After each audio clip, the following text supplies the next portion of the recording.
Hey, Silent Pages fam. We're starting a new love journey. Tell us where you're watching from. Don't forget to subscribe. Now stay with us. The story begins. Chloe stood in the center of her pristine kitchen at Crystal, the million-starred restaurant she had nurtured for over a decade. Every surface gleamed.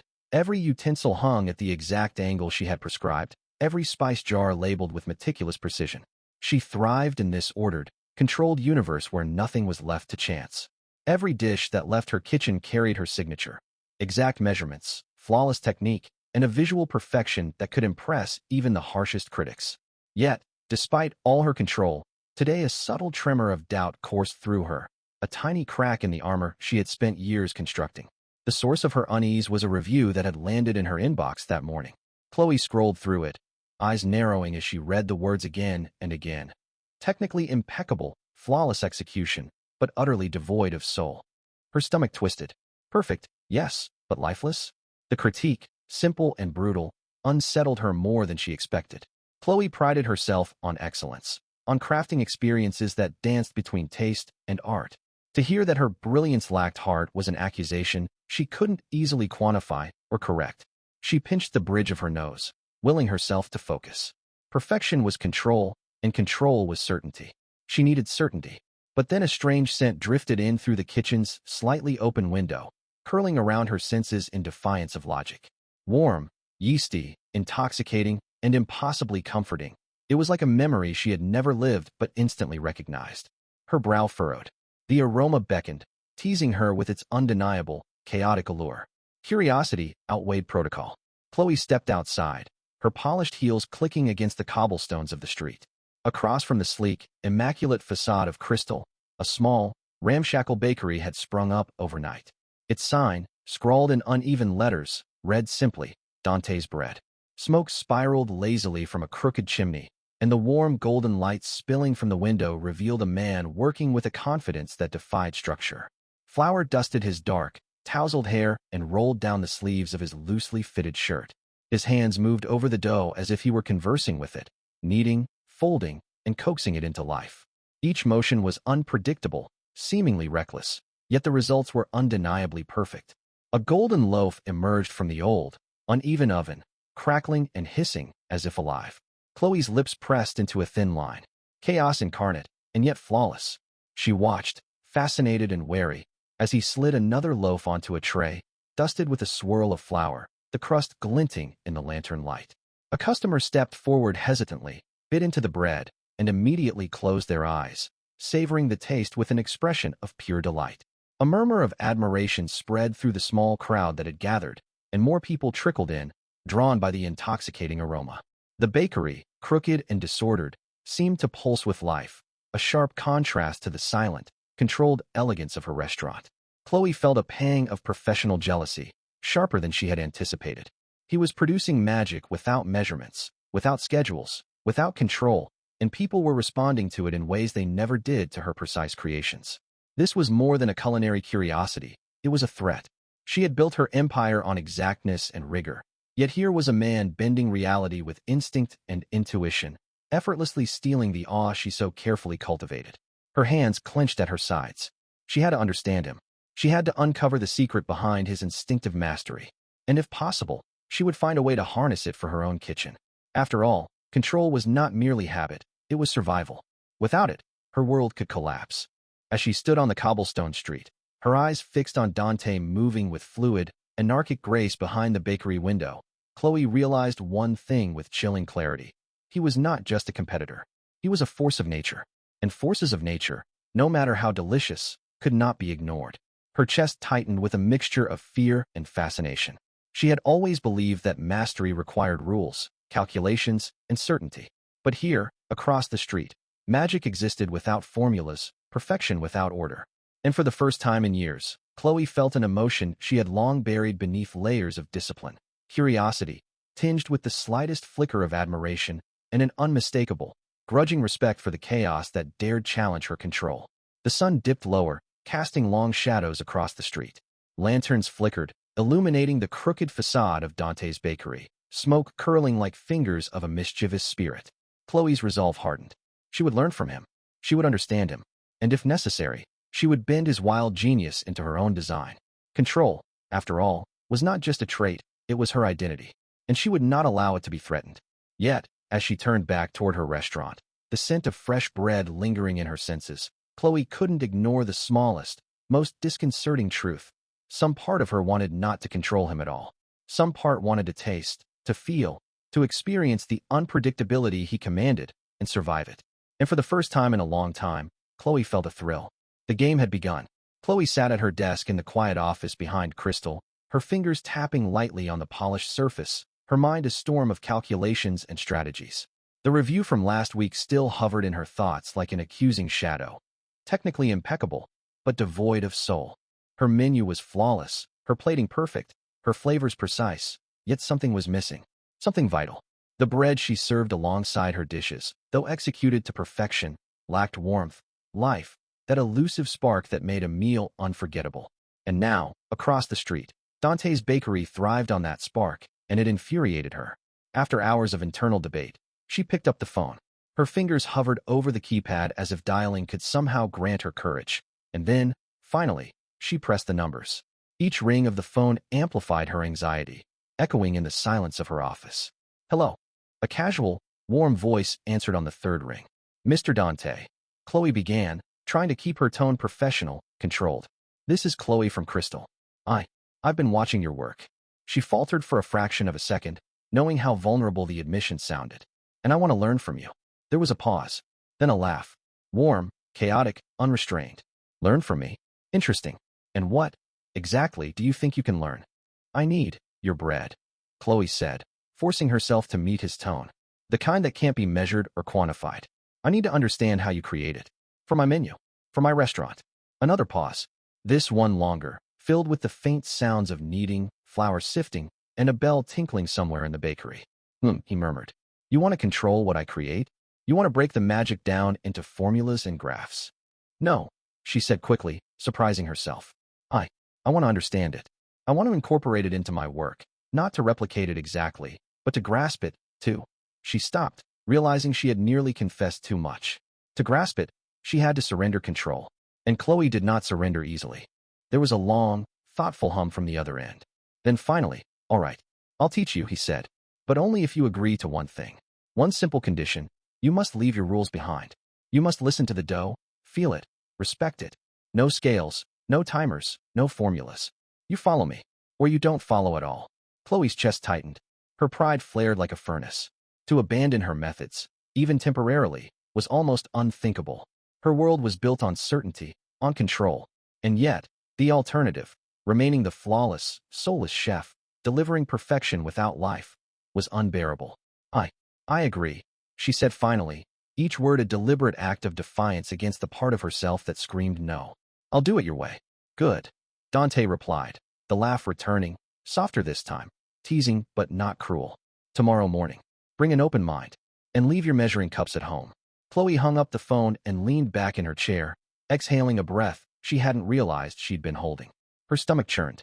Fear, excitement, doubt, it all mingled in a cocktail she wasn't accustomed to tasting. The idea of kneading dough without precision, of surrendering to intuition, seemed absurd. Dangerous. Yet, somewhere beneath her armor, a spark of anticipation flickered. The next morning, she found herself standing in Dante's Bakery before sunrise, the faint aroma of fermentation and flour filling her senses. The place was chaos incarnate, trays stacked unevenly, bags of flour spilling over onto the worn wooden floor, and Dante himself moving with effortless grace, hands dusted with flour, humming to the rhythm of some invisible melody. "You're early," he said, glancing at her with an expression that was half amusement, half challenge. "I'm ready," Chloe said, though her voice betrayed the slightest tremor. She tightened her sleeves, straightened her coat, trying to radiate authority and control. But Dante's gaze held none of the submission she expected. Instead, it was curious, unafraid, challenging. "Good," he said, smiling. "Now, the first lesson, forget the rules.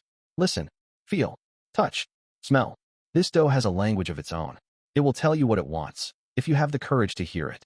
Chloe's heart raced. She had studied ingredients, measured everything to the nearest milligram, calculated every reaction, and yet now, she was being asked to close her eyes, trust her hands, and let the dough speak. She took a deep breath and nodded. The first step into Dante's world, The world of chaos, intuition, and impossible magic had begun. Pride and control had been left at the door. All that remained was trust and fear, and, beneath it all, the faintest glimmer of exhilaration. Chloe stepped into Dante's bakery that morning, her eyes immediately scanning the room as if expecting chaos to apologize for existing. The smell of warm dough, fermenting yeast, and the faint tang of wildflower hit her like a tidal wave. She stiffened, instinctively reaching for an imaginary notebook in her mind, ready to measure, calculate, and categorize. Control, she reminded herself, was everything. Dante was already at work, his hands plunging into a mound of dough with abandon. Flour puffed into the air with every knead, settling on the floor in uneven clouds. He didn't consult a scale, a timer, or a recipe. Instead, he tapped the dough, smelled it, stretched it, and whispered something under his breath that Chloe couldn't catch. She watched, horrified and fascinated, as he added a handful of this, a pinch of that, adjusting not by measurements, but by some mysterious instinct. "This isn't how it's done," she muttered, stepping closer. Her hands itched to pull out a scale, to measure precisely. "You can't just what?" Dante interrupted gently, though a teasing smile tugged at his lips. "Tell me how to feel." Chloe blinked, unsure how to respond. His tone wasn't mocking. It carried a confidence she couldn't quantify. He lifted a small mound of dough, rubbed it between his fingers, tilted it in the light. "The dough talks," he said simply. "You've spent your life listening to numbers, weights, and grams. Numbers won't tell you when it's ready. Only touch, smell, and intuition do. Feel it." She hesitated, her fingers brushing the soft, elastic surface. It was warm, pliant, breathing almost like a living thing. Her skin tingled as the texture shifted beneath her touch, resisting, yielding, then snapping back with a quiet energy. Chloe recoiled slightly, uncomfortable with the unpredictability, but a spark of curiosity ignited in her chest. Dante chuckled at her hesitation. "You're trying to control it, aren't you? To force it into your formulas and charts." She started, but stopped, realizing she had no argument. Every instinct screamed that he was wrong. Yet, every sense confirmed he was doing something extraordinary. The dough responded to him in ways no calculation could predict. The crust would rise, golden and perfect, and the crumb would hold a texture she had only ever imagined in theory. "Close your notebook," Dante said, picking up a small bottle of water. He sprinkled it over the dough with a casual flick, watching the surface shimmer and shift. "Forget the grams, the timing, the rules. Listen, smell, touch. The dough has moods, feelings, needs. You can guide it, but you cannot command it." Chloe's stomach twisted. Her life had been a series of precise commands: temperature, timing, seasoning, plating. To surrender even a fraction of that control was terrifying. And yet, there was something exhilarating in the chaos, something she couldn't name. She took a shaky breath and tried again, kneading the dough under Dante's watchful eyes. He guided her hands, adjusting her pressure, showing her how to sense the elasticity, the hydration, the subtle warmth that indicated readiness. Her muscles tensed, her mind racing with doubts, but slowly, imperceptibly, the dough began to respond. "Good," Dante said, eyes shining with quiet triumph. "You're starting to listen." Chloe clenched her jaw. Pride screamed that she shouldn't need to listen to dough. Logic dictated that precision and measurement were always better. And yet, the bread under her hands felt alive. Her perfection, her control, her need for certainty, they all faltered under the subtle, chaotic guidance of Dante's methods. Hours passed in a blur of flour, warmth, and the rhythmic sound of dough being folded, stretched, and shaped. Chloe's hands grew sore, her mind exhausted from resisting the urge to quantify everything. But something deeper stirred, an awareness, a raw, emotional connection to the process she had never allowed herself to feel. By the end of the session, she stepped back, wiping flour from her hands and staring at the loaf that had emerged from the old, uneven oven. It wasn't perfect by her standards, not exactly symmetrical, slightly uneven on one side, but it pulsed with life. The crust had a golden, irregular sheen. The aroma was intoxicating, and the crumb held a spring and softness she could not have engineered on her own. Dante clapped his hands together, laughing softly. "There. Not perfect. Alive. You're learning." Chloe's chest tightened. Pride warred with wonder. This was not the controlled precision she had built her life around. This was chaos, unpredictability, and magic, but it had a taste, a soul, a life she could not deny. And for the first time, Chloe realized that control alone could never create this. To master this, she would have to surrender a part of herself, to embrace the unknown, To trust not only the dough, but Dante, and maybe, in ways she couldn't yet admit, the chaos itself. Chloe returned to Dante's bakery the following morning, still carrying the residue of last session's awe and frustration in equal measure. The smell of warm bread greeted her before she even opened the door, wrapping around her like a living thing. Today, however, something felt different. The bakery seemed less controlled than usual, if that were possible. Trays of dough sat waiting in uneven rows, some rising faster than others, some nearly spilling over. And yet, there was no panic in Dante's movements, no alarm at what a more conventional chef would have called disaster. She watched him sprinkle a rare, expensive ingredient into a batch of dough, a type she had never even considered using, because it didn't fit any of her formulas or logical methods. Her eyebrows knit together. "That's incredibly costly and unnecessary," she said sharply, unable to mask her disbelief. "Why waste it on a small loaf?" Dante glanced up, flour smudged across his cheek, and shrugged with a grin. "It's not waste. It's an experiment. If it fails, I learn. If it succeeds, we get something new. Besides," he gave her a glance that made her stomach twist, "what is perfection if it never risks being wrong?" Chloe opened her mouth to respond, but no words came.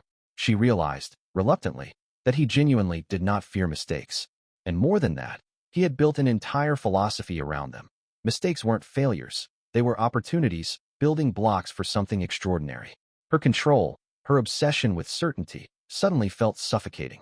She shifted uncomfortably, trying to process this. And then her eyes landed on something else, a pile of bills, invoices, and receipts scattered carelessly in one corner of the counter. Chloe's gaze sharpened. She moved closer, picking up a crumpled note. Expensive suppliers, exotic ingredients, a debt that would make most restaurateurs blanch. The more she read, the more she understood. He was brilliant, chaotic, alive, but financially reckless, vulnerable, unprotected. A spark of pity mingled with her admiration. He had the courage to defy rules in his craft, but he was human in his fragility. Dante noticed her gaze and chuckled softly, a little rueful.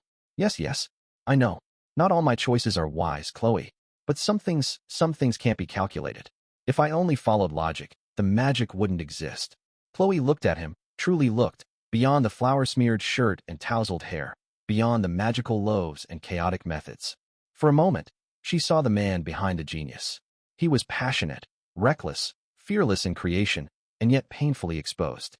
And in that vulnerability, there was a strange courage, a protective shield made of chaos. She swallowed hard. I think I understand now," she admitted quietly, surprising herself. "Your chaos, it's not just style. It's protection. It's how you survive, how you keep your passion alive." Dante's expression softened. "And your control," he said, nodding toward her, "is your armor. But it also keeps you from seeing the life beneath it, from tasting it fully." The silence stretched, charged with the unspoken recognition of each other's truths. Chloe realized that the rigid structure she had spent her life clinging to could never fully create the depth, the soul, the emotion that made food unforgettable. And Dante, for all his wildness and brilliance, had vulnerabilities that could break him as easily as his creations could inspire awe. For the first time, Chloe felt the dual weight of respect and fear. Respect for a man who dared to defy certainty, and fear of what it meant for her own fragile sense of control. Their gazes met, and in that instant, a silent understanding passed between them. They were not so different, perhaps, in their ways of protecting themselves, she with precision, he with chaos. And beneath the flour dust, the unpredictable oven, and the strange, unmeasured ingredients, Chloe felt the first hint of surrender, not to Dante himself, but to the possibility that she could embrace a little imperfection, a little risk, and discover something extraordinary on the other side. Chloe stepped into Dante's bakery that afternoon, the late sun casting golden streaks across the worn wooden counters. Today, he had promised her something different. A challenge, he had said, that would test both her precision and her intuition. On the counter sat a deep, wide mixing bowl, glistening with a glossy, pale sauce that seemed almost alive, shifting subtly as if breathing. "This sauce," Dante began, his hands hovering over the bowl, "is delicate. It responds to touch, to rhythm, to intention. Too much force, it breaks. Too little, it remains dull. You must stir, feel, adjust, but you cannot measure. You cannot force it. You must dance with it." Chloe's heart raced. Precision was her life. Measurement, timing, repetition, these were the pillars she relied upon. And yet, she felt an inexplicable thrill at the challenge. She reached for a wooden spoon, gripping it with a mix of determination and fear. Dante's hand brushed hers as he guided her first movements. Warm, steady, intentional. The contact made her pulse quicken. "Feel it," he murmured. "Listen to it." Their hands moved in tandem, stirring, folding, coaxing the sauce as if it had its own will. Heat rose from the bowl, but so did something unspoken between them, a tension, electric and undeniable. Chloe caught herself staring at him, noticing the way the sunlight flickered across his flour-dusted face, the intensity in his dark eyes. She felt an unfamiliar flutter in her chest, a mixture of attraction and fear. The sauce began to respond, thickening, shimmering, moving with a rhythm that seemed almost musical. Their movements synced without effort, hands brushing occasionally, each accidental contact sending sparks up her arm. For a fleeting moment, the kitchen, the bakery, the entire world faded. There was only the warmth of the bowl, the rhythm of their stirring, and the growing awareness of each other's presence. Then, in a moment of near instinct, their faces drew closer. The air between them was charged. Chloe's breath hitched as Dante leaned in, his lips brushing hers softly at first, a tentative exploration. She felt a rush, fear, desire, exhilaration, all colliding in a heady surge. And then the kiss deepened, inevitable, consuming, as if the sauce itself had orchestrated the union of their hands and lips. Chloe pulled back abruptly, eyes wide, chest heaving. This isn't, it doesn't, she stammered, trying to regain her composure, her mind racing to impose logic on the storm of sensation. This is not part of the formula. This is not how we cooperate. Dante smiled, a slow, knowing curve of his lips, his eyes glinting with mischief. Maybe some things can't be formulaic, he said softly, letting her retreat a step, but not letting go entirely. Some things, like sauce, like dough, like moments, have to be felt. Chloe's cheeks burned, a mixture of frustration and something far more dangerous, longing. She clenched the edge of the counter, trying to steady her racing thoughts. Her life had always been about control, about precision, about never letting passion overwhelm reason. And yet here she was, hands sticky with sauce, heart pounding, utterly aware that Dante had undone the careful boundaries she had spent years erecting. She looked down at the bowl, the sauce now moving perfectly in response to their combined rhythm. A part of her thrilled at the creation, at the collaboration, at the raw, tangible connection between them. And yet another part, the part that lived by logic, by rules, by certainty, whispered fiercely that surrendering to this chaos, this attraction, was dangerous. Dante leaned closer again, and Chloe felt the undeniable pull between them. But this time, she didn't move, didn't resist completely. She let her fingers linger near his, felt the heat of his hands, the subtle pressure guiding hers.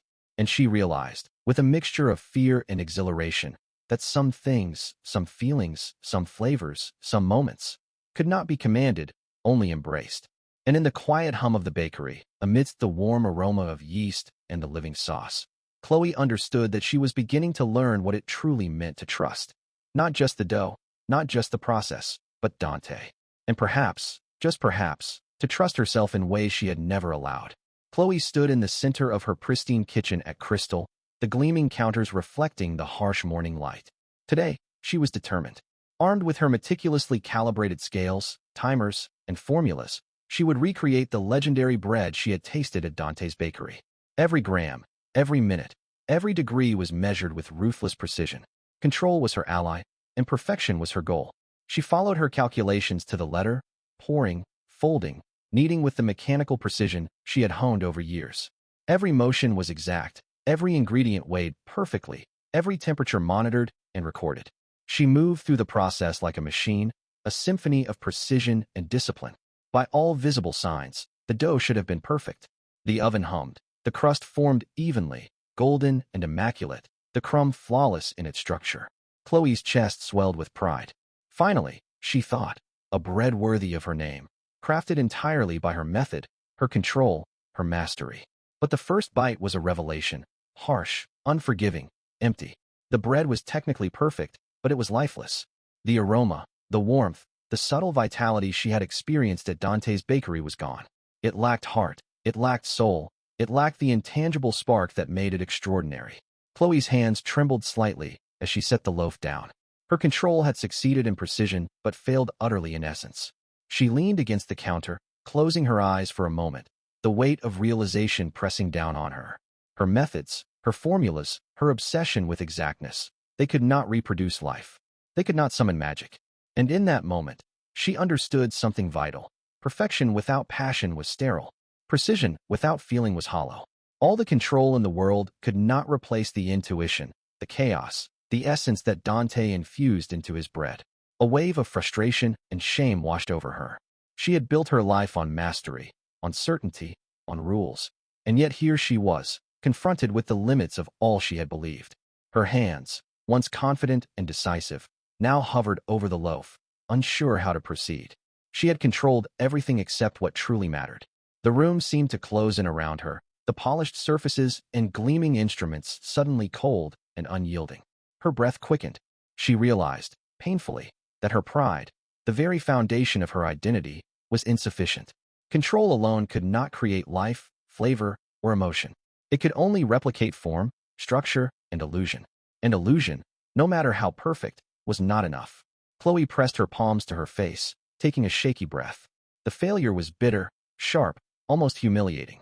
She had always believed that mastery meant the elimination of error. Now she faced the truth. Mastery without surrender, without intuition, without trust, was meaningless. She had to let go. She had to embrace uncertainty. She had to admit that some things, some flavors, some experiences, some magic, could not be controlled. And in that quiet, sterile kitchen, Chloe felt the first stirrings of something new. A reluctant acceptance that she could not do this alone, that her obsession with control, her formulas, her perfection, would never allow her to capture the soul of the bread.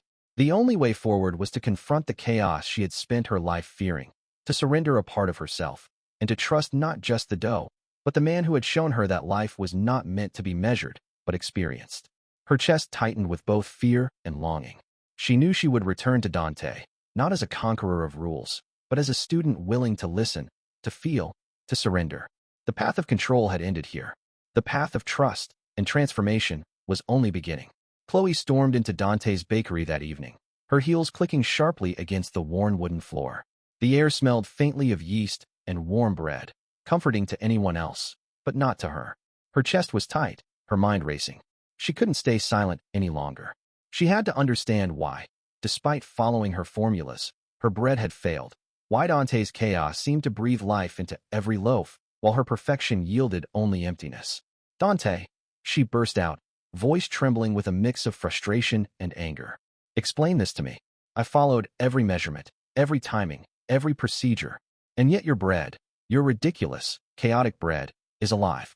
What? Dante looked up, flour smeared across his hands and face, his eyes narrowing.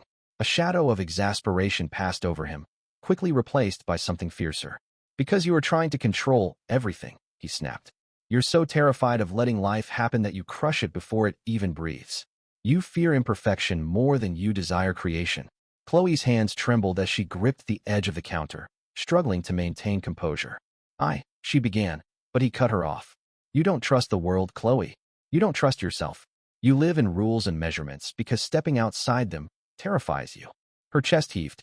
He was right, and the sting of truth was sharper than any critique. Her control, her obsession with precision, was not mastery, it was armor. Her mind raced back to her father's kitchen, the restaurant he had poured his heart into. She remembered the day it closed, a chaotic miscalculation leading to bankruptcy, to humiliation, to despair. She had been 12, watching the life of someone she loved crumble because he had followed intuition, because he had embraced imperfection. That memory had shaped her, hardened her. Control had become her survival. She swallowed, fighting the lump in her throat. You don't understand, she whispered, her voice breaking. I have to control everything because I learned what happens when I don't. My father, he trusted his instincts, his chaos, and it destroyed everything. I can't afford that. I can't let that happen again. That's why I measure, why I calculate, why I don't trust anyone. Not the dough, not the oven, not even myself. Dante's expression softened slightly, but the edge of frustration remained. And yet you're here, he said quietly. You're standing in my bakery, kneading my dough, letting it teach you something you've spent your life fearing. That's courage, Chloe, not control. Her eyes filled with tears, a mix of shame, relief, and fear. For the first time, she let herself be seen, not as the flawless, controlled chef, but as the girl shaped by fear and loss, as the woman who had built walls to protect herself from life. I don't know if I can do this, she admitted, voice trembling. I don't know if I can ever let go. Dante stepped closer, hands open, non-threatening, patient. You don't have to do it all at once, he said gently. But if you want to create something alive, something that touches hearts, you have to try. You have to risk imperfection. You have to risk yourself. Chloe took a deep breath, feeling the tension in her body begin to loosen, even slightly. She met his eyes and nodded, the first crack in her armor widening. Her emotional walls had started to crumble. For the first time in years, she was willing to let herself be vulnerable, not just in the kitchen, but in life. And in that moment, standing in the chaotic warmth of Dante's bakery, surrounded by the scent of dough and yeast, Chloe realized that control had been her shield. But trust, and surrender might just be the key to something far greater. Chloe stepped into Dante's bakery that morning, the early light spilling across the worn wooden counters and illuminating the countless tools and ingredients scattered with apparent chaos. Today was different. Today, Dante had promised, she would stop relying on scales, on timers, on formulas. Today, she would bake not by measurement, but by feeling, by intuition. Her stomach twisted with a mix of fear and anticipation. Control had been her anchor for years, and now she was being asked to let go entirely. Dante greeted her with his usual chaotic grin, flour dusting his hair and hands. Ready? He asked, his dark eyes glinting with mischief. No rules today. No numbers. Just your senses. And your hands. Chloe hesitated, her fingers instinctively brushing her pocket for a notebook that wasn't there. She took a deep breath, trying to steady the rapid pounding of her heart. I don't know if I can do this, she admitted, her voice barely above a whisper. Without precision, without everything I know. You can, Dante said firmly, placing his hand over hers. Trust yourself. Trust the dough. Trust me. Control has its place, but perfection without feeling is hollow. Today, you will create life, not measurements. The first moments were awkward, tense. Chloe's fingers hovered uncertainly over the soft, pliant dough. Every instinct screamed to weigh, to measure, to calculate. But Dante guided her gently, pressing her hands into the warm, living mass. Feel it, he murmured. Listen, the dough talks to you. Stretch, fold, let it tell you what it needs. Slowly, hesitantly, Chloe began to move. She pressed and pulled, kneaded and folded, letting her fingers detect the elasticity, the warmth, the subtle resistance. The dough shifted under her hands, responding to her touch in a way no calculation ever could. Her chest tightened with a strange mixture of fear and exhilaration. Control was slipping away, but in its place, a raw, untamed joy emerged. Hours passed in a blur of movement and sensation. Chloe was fully immersed, lost in the rhythm of creation. The kitchen around them faded. The clatter of trays, the hum of the oven, the scattered ingredients, all became a background to the living process unfolding between her hands and the dough. Dante's presence was constant but unobtrusive, guiding, correcting, encouraging, never imposing. For the first time, Chloe understood that his true strength was not his chaos, but his ability to trust others, to trust her. As she worked, Chloe felt the layers of her old armor peeling away. She had spent her life hiding behind formulas, hiding from risk, hiding from imperfection. Now, with every fold of dough, every adjustment, every responsive touch, she allowed herself to be vulnerable. She allowed herself to create, not control, to feel, not calculate, to surrender, not command. Finally, the loaf took shape, golden and perfect in a way no formula could have predicted. The crust shimmered with life. The crumb held a spring and softness she had never engineered in her own kitchen. Chloe stepped back, her hands trembling, and inhaled the intoxicating aroma. It was alive. It was real. It was extraordinary. Dante's eyes gleamed as he watched her. Look at it, he said softly, pride and admiration mixing in his voice. Not because of me, not because of my methods, but because of you. You trusted yourself, Chloe. You let the dough teach you, guide you, and you responded. That's true mastery. Chloe felt tears prick at the corners of her eyes. She had done it. She had surrendered, and in surrendering, had discovered a kind of freedom and creativity she had never known. She looked at Dante, seeing him fully for the first time. Not just the mischievous, chaotic baker, but a man who understood trust, patience, and collaboration at a level she had never experienced. Your chaos, it's not chaos, she whispered, her voice trembling. It's trust. You trust the process, and you trust people. That's why it works. That's why your bread lives. Dante smiled, a slow, knowing curve of his lips. And your precision, he said, is why it can be controlled, refined, elevated. Together, Chloe, it's not chaos or control, it's both. Passion and precision, intuition and mastery. That's the recipe for something unforgettable. Chloe's heart swelled as she realized the truth in his words. For the first time, she felt the perfect balance of her own meticulous control and the wild, unmeasured magic of Dante's approach. She understood that creation, like life, required both rigor and abandon, both discipline and surrender. And in that moment, standing side by side in the warm, fragrant bakery, Chloe and Dante shared a quiet understanding. They had merged their philosophies, their strengths, their souls. Precision met passion, control met chaos, and together, they had created something alive, something that could not exist without both of them. Chloe smiled, a genuine, unguarded smile, feeling the liberation that came from letting go. She had faced her fear, surrendered her need for control, and discovered not just the magic of bread, but the deeper magic of trust, collaboration, and connection.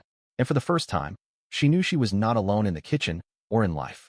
The morning sun spilled into the dining room of crystal, illuminating the gleaming tables and the soft, muted hum of anticipation from early guests. Chloe moved through her kitchen with a quiet confidence she had never known, her hands steady yet alive with energy. Today, she would unveil the new bread, a creation born from hours of chaos, intuition, and surrendered control, tempered by her precision and discipline. Every loaf carried the essence of both her philosophy and Dante's influence, a union of method and magic. She arranged the bread carefully, each piece warm and golden, its crust shimmering with a subtle sheen that seemed almost alive. The aroma filled the restaurant, a heady combination of yeast, honey, and something indefinably soulful.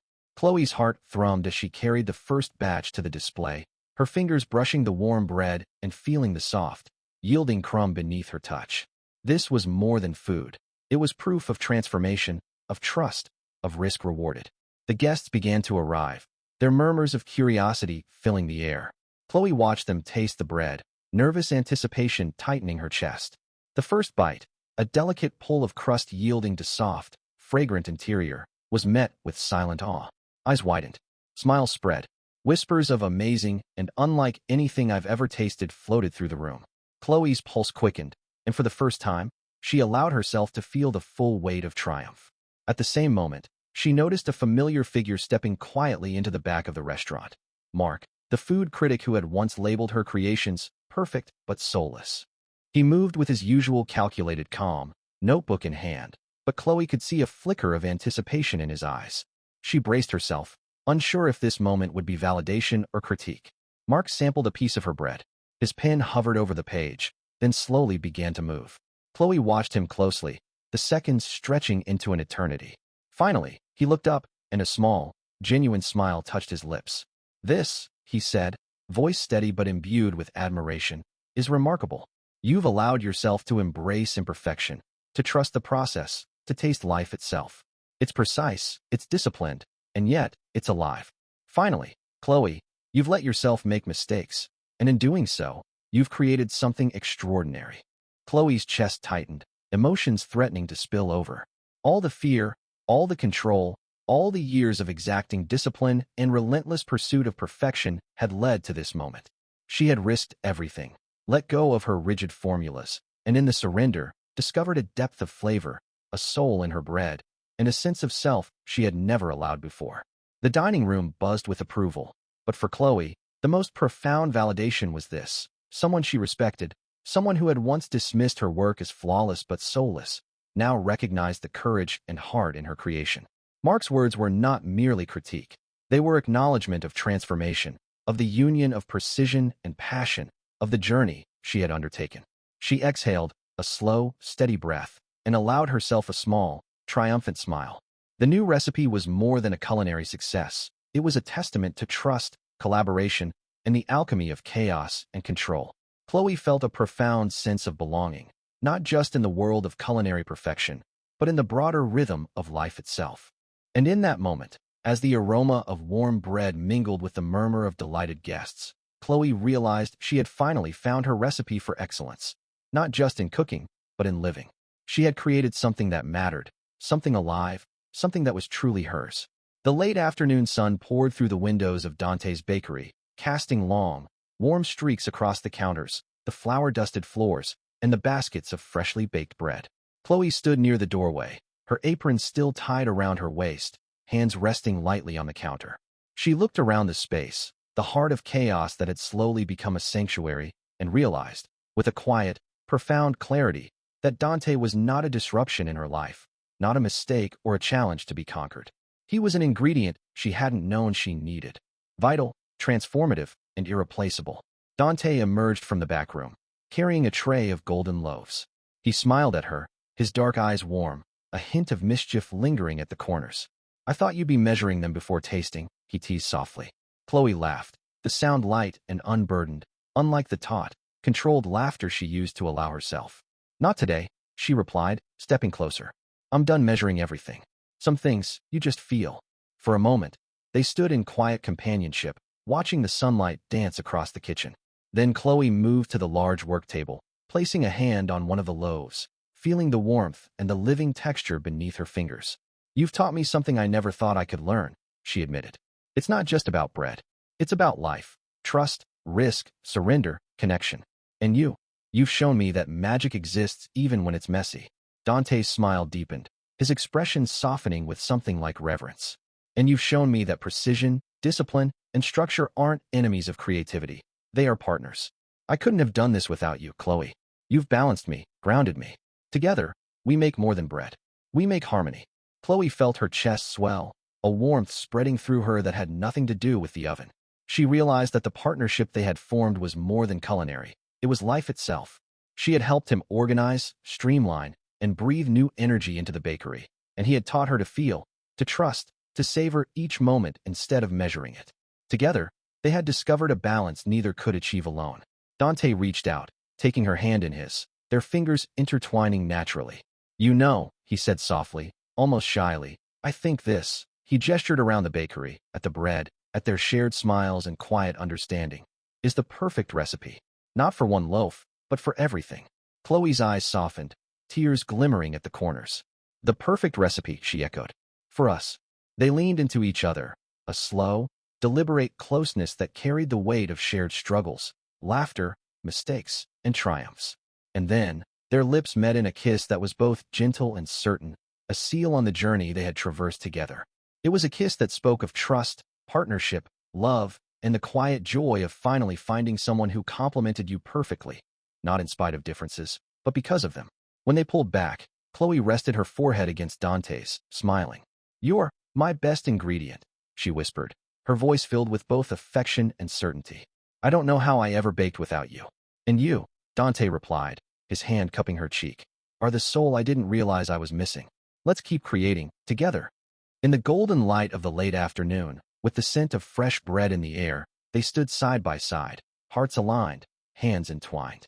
Their partnership, both professional and romantic, had finally found its rhythm, a recipe that worked perfectly because it was built on trust, love, and the beautiful, unpredictable magic of life.